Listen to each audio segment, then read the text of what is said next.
My name's Danny Blackwell, and Night Beats started in Seattle, and we play rock and roll music. I'm James, and I play the drums. I play bass. The band Night Beats is based off of a Sam Cooke record called Night Beat, so we have underlinings of R&B. We get classified as garage rock, punk rock, psychedelic, all different things, but we play rock and roll music with soul. At the end of the day, it's soul music, and you can't really define soul any more than using the same word. So we just play rock and roll. I didn't grow up in a musical family. I grew up with a brother who messed around with a sitar. I'm half Indian, so like there's a lot of classical music, like Indian classical, like Ravi Shankar. I saw it for the first time when I was 10, and then I saw him again when I was 11. Wow. So I've been surrounded kind of by that music, and my brother played with the Doors when I was like maybe 9 or so. So I didn't really, and then I just got obsessed with the blues, you know. So, you know, being a child from the 90s, we kind of around the Napster age, you know, when you got to download free music and kind of steal a little bit. Yeah. And so that the beautiful part about that is like I was able to hear all of like the Velvet Underground, Jesus Mary Chain, stuff like that at a pretty early age. So that kind of guided my force, but at the same time, my sister showed me Sam Cooke, so therefore Night Beats is being the Sam Cooke record. I was obsessed with soul music and rhythm and blues and stuff like that. So that's kind of the direction. But also being from Texas, we have, you know, our roots in like moving sidewalks and elevators, Golden Dawn, bands like that. And it's just really, yeah, it's kind of a culmination of like finding that middle ground between like R&B and like drum, you know, like normally it's not very common to be a huge Spaceman 3 fan when like Sam Cooke or Otis Redding's also on your top 5. So we're trying to find that middle ground. I started playing drums when I was 14. He started playing guitar kind of around that same time. And so he was constantly showing me the kind of music that he was just talking about.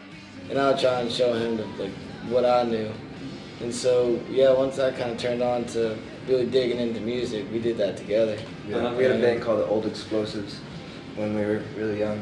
And it just, there might be a MySpace like Mad Dogs and get pissed off our parents. It's hard to find the MySpace because we spelled it wrong, so you can't find it I think we put the V before the I or something. Right. Like that. So if someone finds it, let us know.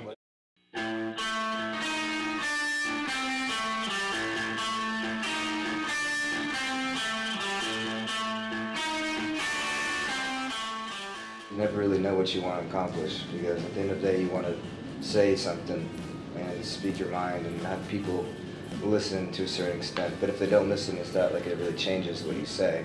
If anything, if you can make somebody feel good about themselves and it's okay to be yourself and to speak your mind and to be real, then that's maybe the goal, but at the same time, goals change. So for instance, you know, if you just want to play coffee shops and smaller venues and 2 or 3 people a night, that's one thing. But you can say the same thing. But if you have the opportunity to speak it on a larger audience, a larger crowd, larger platform, then it's a beautiful opportunity to really do like change, you know, some sort of change for the good. But if anything, make people feel good, make people have a moment in their life. Maybe they can hear a song. I know that I've heard songs where it made me 180 about something, you know, and it really is a powerful tool. And God bless music, because it's a beautiful art form and it's something that can be accomplished from it that is unlike any other sort of medium, I believe.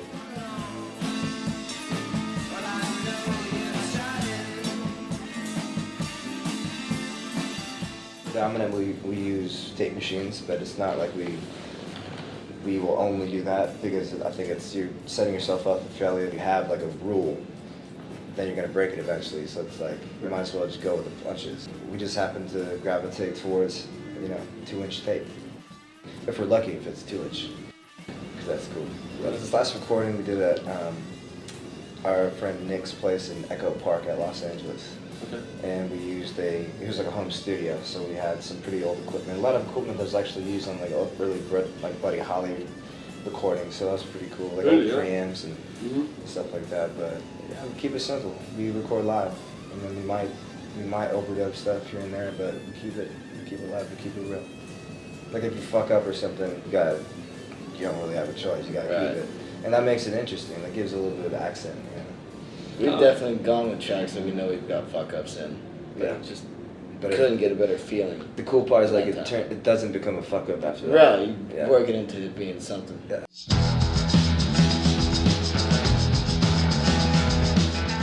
Yeah, we were on tour with Ty Segall back in like 2012 or 13, Right. probably 13.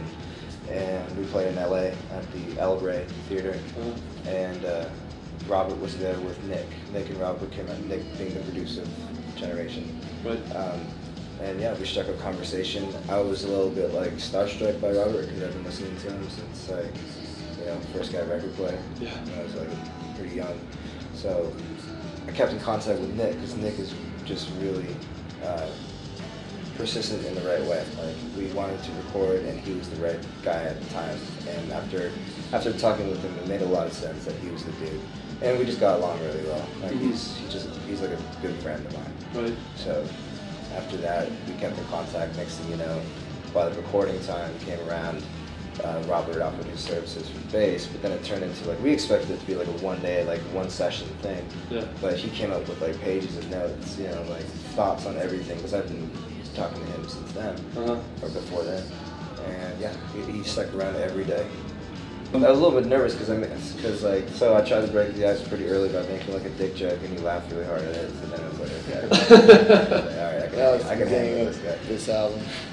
I mean, playing with him on bass was like playing with a whole new bass player than the old one, but he just has such a unique feel that you just kind of, I guess, mold into it and develop something new. And and he's just an overall good presence and energy that he brings to it. And he's got such a commitment to making like the best possible sound and not trying to make it like his sound, but just the best sound. Right. And so yeah, it was fantastic working with someone who thinks like that and approaches it that way.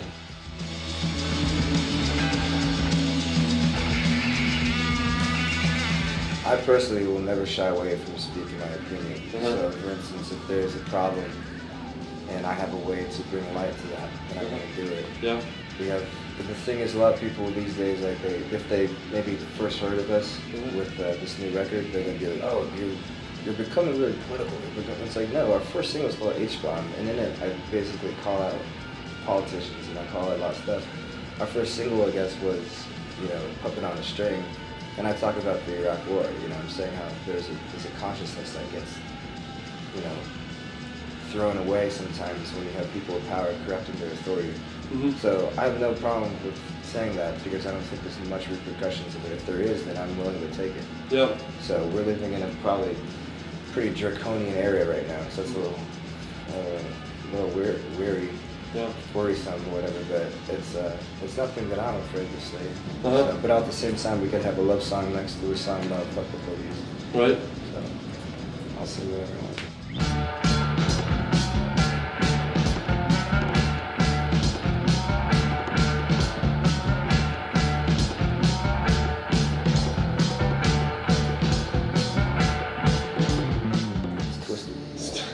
Joke. We're living in a very confusing era for American politics and just socio-economical balances between the way that there are people speaking for us that have no idea what it's actually like. There's a big divide between having a relatable candidate to someone who actually knows what they're talking about. So for instance, there's a lot of pissed off people in this country. There's a lot of people that don't know what to feel or say about the way that we're transitioning between, our foreign policies, like with, different countries having a lot of problems, like, shouting, about war and stuff like that. So a safety net is someone who'd be like, I know more than them. I'll take care of it. I know everything. Where it's like, really, that's not the way I think personally. And I'm not trying to speak for these guys here, or anybody really, just my own personal opinion. Yeah. But the safety net shouldn't be the loudest guy in the room. It should be the person that might actually have a little bit of experience. And the problem now is that we're faced with two very opposing, first speaking specifically for the 2016 presidential election, there's a really big divide. And it's a really mixed up thing between like morals and ethics and actual pragmatic kind of shit. So it's confusing. It's like when you start throwing around like ultimatums and like superlatives and stuff like that, then you don't have any sort of common ground with anybody. So now we're having actually a really cool candidate, Bernie Sanders, that is going to get, hopefully, like, at least he gets heard and the message somehow gets across, but you have fucking fascists like Trump, man. Like, seriously, he's a racist joke. And it's really hard for us right now because it's kind of a tipping point. Like, we'll see what happens. Yeah. So we're gonna stay on the side. You're always on the wrong side of history when you can't compromise, and he doesn't want to compromise. So he's gonna go down in the books as a fucking asshole. Right. That's what it is.